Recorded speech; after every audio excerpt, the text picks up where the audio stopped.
Assalamualaikum warahmatullahi wabarakatuh, sahabat Arojik 92. Kini kita akan membahas hal yang sedang ramai di sosial media, yakni postingan dari rekan-rekan kita yang sedang mengupload DRH.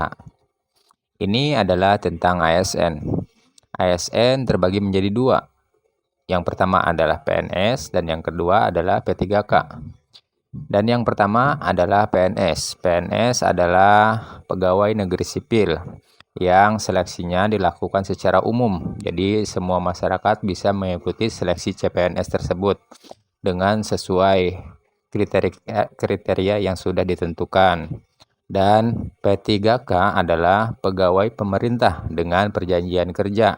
Mereka didasari pegawai-pegawai yang sudah mengabdi pada instansi pemerintah. Dan P3K sendiri terbagi menjadi dua, P3K penuh waktu dan P3K paruh waktu. Di sini kita akan membahas P3K penuh waktu.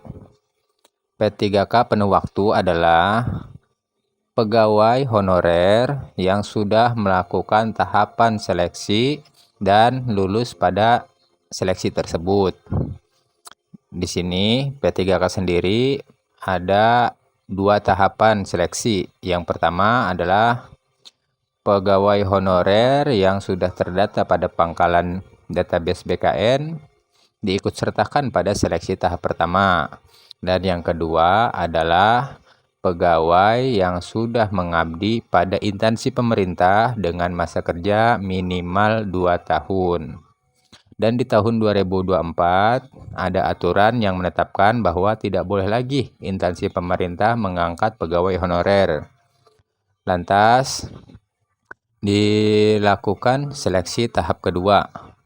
Untuk mengikuti seleksi tahap kedua bagi pegawai yang sudah mengabdi pada instansi pemerintah dengan masa kerja minimal 2 tahun tersebut.